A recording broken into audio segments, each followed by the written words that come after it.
कैसे हो दोस्तों।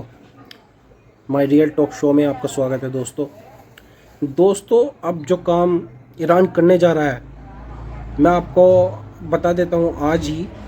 जो काम ईरान अब करने जा रहा है उसमें ना एक गोली चलेगी, ना उसका किसी का एक सैनिक मरेगा, ईरान का एक सैनिक भी नहीं मरेगा।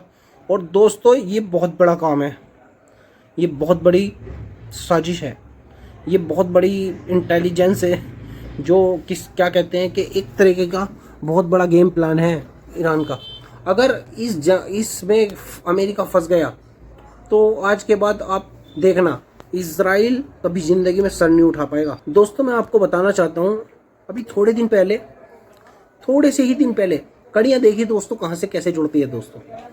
अभी थोड़े दिन पहले एक 4-5 दिन के पहले एक मैसेज डिलीवर्ड होता है ईरान से अमेरिका में, और वो कोडिंग लैंग्वेज में था दोस्तों। कोडिंग लैंग्वेज होती है दोस्तों ये, और रेडियो के द्वारा, जो पुराने ज़माने की टेक्नोलॉजी है, रेडियो ट्रांजिस्टर के द्वारा वो अमेरिका में एक ट्रांजिस्टर पर बजता है, रेडियो पर वो कोड बजता है। और उसमें जैसे भी अल्फाज होंगे वो उसकी गहराई में हम नहीं जानना चाहेंगे, ABCD वो जो भी होता है, लेकिन उसको सिर्फ वही एजेंसी समझ सकती हैं जो उस कोड को बनाती है। जैसे IRGC ने ये कोड दिया होगा अपने एजेंट को, जो अमेरिका में उनका एजेंट बैठे हैं। अब ये एजेंसीज की मोज़ेक डॉक्ट्राइन है। मोज़ेक डॉक्ट्राइन के बारे में मैं आपको बता चुका हूँ, पिछली वीडियोस में जाकर चेक कर ले। और मोज़ेक डॉक्ट्राइन जो है उसके तहत कासिम सुलेमानी जो उनके जनरल थे ईरान के, वो मर गए। उन्होंने ही इस तरीके की इन सीक्रेट सर्विसेज की शुरुआत करी थी दोस्तों। और अमेरिका में ईरान के जो लोग हैं, वो ईरान के लोग अमेरिका में बैठे हुए हैं, बहुत सारे लोग हैं, और वो स्लीपर सेल्स हैं। आपने एक पिक्चर देखी होगी अक्षय कुमार की, उसमें स्लीपर सेल्स होते हैं दोस्तों। पाकिस्तान से उन्हें एक कोड आता है और वो फिर एक्टिव हो जाते हैं। वो पिक्चर का मेरे नाम ध्यान नहीं आ रहा, लेकिन इस तरीके का ही होता है दोस्तों। स्लीपर सेल्स ऐसे लोग होते हैं जो अगर उनको ऑर्डर, आज जैसे वे किसी देश में गए या कहीं भी हैं, वो किसी भी देश में हैं, तो जैसे आज उनको ऑर्डर आया तो वो आज अभी एक्टिव हो जाएंगे। और उनको अगर ऑर्डर नहीं आता तो 10 साल, 15 साल, 20 साल, 25 साल, और मर भी जाते हैं कहीं, लेकिन वो एक्टिव करने होते नहीं हैं। लेकिन अगर उनको वो नॉर्मल ज़िंदगी जीते रहते हैं दोस्तों, वो पकड़ में नहीं आते दोस्तों, तो उनको वे नॉर्मल ज़िंदगी जीते हैं। और एकदम से अगर उनको कोई मिशन के लिए एक भी उनके जो उनको सिखाया गया है दोस्तों, कोडिंग की लैंग्वेज है, एक किताब उनके पास होती है। एक किताब आप समझो जैसे IRGC ने ही कोड जनरेट किया है, तो एक किताब उनके पास है IRGC के, उसी पे बिल्कुल सेम। तो जैसे वो लिखेंगे 1 2 3 4, तो वहाँ बंदा समझ जाएगा कि ये मुझे एक सिग्नल है अटैक। मैं एक उदाहरण के तौर पे दे रहा हूँ। वहाँ पर 1 2 3 4 दबाया, वो उस किताब में देखेगा 1 2 3 4 का मतलब क्या है। 1 का मतलब A, 2 का मतलब DT और ACK, वो समझ जाएगा 1 2 3 4 5 का मतलब क्या है, उसका मतलब है अटैक। तो वो अपनी कोड वो वहाँ पर ऐसे ही होते रहते हैं। तो ट्रांजिशन पे ऐसे ही बज रहा था 2 4 1 3 5 7, और ये इतनी बड़ी ये इस तरीके का कोड होता है दोस्तों। इसे दुनिया का कोई भी कंप्यूटर, कोई भी सुपर कंप्यूटर इसे ट्रैक नहीं कर सकता दोस्तों। आज भी इसे सोल्व नहीं कर सकता दोस्तों। इतना बढ़िया ये कोडिंग सिस्टम है कि इसे कोई भी दुनिया का सुपर कंप्यूटर आज भी ट्रैक नहीं कर सकता। मॉडर्न वॉरफेयर में भी कोई ट्रैक नहीं कर सकता सुपर कंप्यूटर। इंसान के तो बस की बात छोड़ दो, सुपर कंप्यूटर ट्रैक नहीं कर सकता दोस्तों, इसे डिकोड नहीं कर सकता इस कोड को। तो उनके पास जो कोड आया है, अब वो अमेरिका की सीक्रेट एजेंसी ने तो सुन ही लिया, जाहिर सी बात है, लेकिन जिस तक पहुंचना था उस तक भी पहुंच गया दोस्तों। जिससे सुनना था उसने भी सुन लिया। अब यार एक बात तो बताओ, आपके पास 1000 ट्रांजिस्टर हैं, 1000, 2000, 10,000, 50,000, लाख, 2 लाख, करोड़, अमेरिका में करोड़ होंगे। तो अब किस को चेक करोगे किसने सुना, और सुना भी है तो जाहिर सी बात है ये कैसे पता चलेगा कि फलाना आदमी है, इसने करना है जो करना है। तो जब तो दोस्तों पता कुछ नहीं चला कि क्या करने वाले हैं, कौन क्या करने वाला है। लेकिन अब कुछ हुलिया उसका ब्लूप्रिंट समझ में आ रहा है दोस्तों।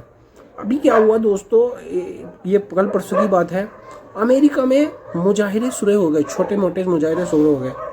तो उससे क्या सिस्टम क्या बना है, एक चैन बनी है कि ईरान क्या चाह रहा है। ईरान चाह रहा है कि मैं इन जो ये मुजाहरे शुरू हुए हैं इन्हें फंड करूं, उन्हें मैं फंडिंग करूं, उन्हें मैं किसी तरीके से उन्हें ट्रम्प के खिलाफ और बढ़ा दूं मुजाहरों को। क्योंकि उसने क्या किया है, ईरान ने क्या किया है, ईरान को पता है ये तो ट्रम्प तो ऐसे बयान देता रहेगा तेल को गिराने के लिए, और अमेरिका की जो इकोनॉमी है वो ऑयल बेस्ड इकोनॉमी है। तो उसको क्या कर रहा है, वो 100 बिलियन, जैसे ये $100 प्रति बैरल पे तेल है इस वक्त, तो वो क्या चाह रहा है ईरान, इसको 200 बैरल प्रति डॉलर पर ले जाऊं मैं। $100 प्रति बैरल के तेल को $200 प्रति बैरल पे ले जाऊं। अगर ऐसा हो गया ना दोस्तों, $100 प्रति बैरल का तेल $200 प्रति बैरल में, तो जनता पूरी दुनिया में सड़क पे होगी अपने हुक्मरानों के खिलाफ, और डोनाल्ड ट्रंप को जूते मारकर निकाला जाएगा दोस्तों राष्ट्रपति के पद से। इस बार जो लोग बाहर निकलेंगे वो बड़े बड़े सीक्रेट एजेंसी से होंगे, सिविल सोसाइटी, बड़ी बड़ी सिविल सोसाइटी से होंगे, और बड़े बड़े पदों पर होंगे। वो कहेंगे डोनाल्ड ट्रंप को आगे कि तूने ये जंग शुरू की क्यों की। तो उनको इसलिए ईरान इस तरह का काम कर रहा है कि जिससे कि ये लोग बाहर आ जाएं, सड़कों पर आ जाएं। और अगर एक बार ये लोग सड़कों पर आ गए दोस्तों, तो फिर तो खेल ख़त्म है, दी एंड है। डोनाल्ड ट्रंप की पिक्चर का दी एंड है दोस्तों। फिर डोनाल्ड ट्रंप इससे नहीं बच सकता, क्योंकि आपके खिलाफ जनता हो गई दोस्तों। इससे बड़ा और क्या होगा, यही असल खेल है दोस्तों। अब आपको समझ में आ रहा होगा कि मैसेज क्या आया होगा ईरान से, मैसेज क्या आया होगा। ईरान से मैसेज आया होगा कि इन मुजाहिरों को किसी तरीके से फंड करो और इन्हें बड़ा करो, इनको बढ़ाओ। इधर से तो हम इन्हें तेल रोकेंगे, इधर से तो हम इन्हें छोड़ देंगे बाहर से अंतर्राष्ट्रीय, और फिर अंदर से तुम इन मुजाहरों को फंड करो, इन्हें बढ़ाओ, इनकी जिम्मेदारी लो। गोली भी नहीं चलेगी, कुछ नहीं चलेगा दोस्तों, और सांप भी मर जाएगा, लाठी भी नहीं टूटेगी दोस्तों। इस तरीके का काम करने जा रहा है ईरान। तो ये बहुत अच्छी डिप्लोमेसी है दोस्तों। इस तरीके के काम से सांप भी मरेगा और लाठी भी नहीं टूटेगी। ये काम बहुत अच्छा कर रहा है ईरान दोस्तों। ईरान को अभी तक ईरान दोस्तों अपने देश में तो कंट्रोल करने में पूरी तरह समर्थ रहा है।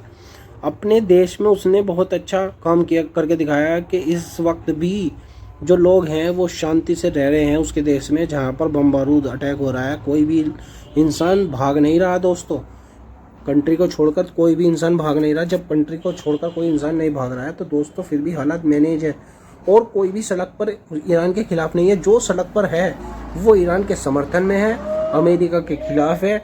जो ये चाहते थे ईरान की रिजीम कोलैप्स कर जाए, अमेरिका इजराइल ये चाहते थे, और उनका प्रोपेगेंडा टोटल फेल हो गया दोस्तों। अब इसमें अमेरिका की कमबख्ती आ गई दोस्तों। अमेरिका इस युद्ध में बच नहीं पाएगा दोस्तों।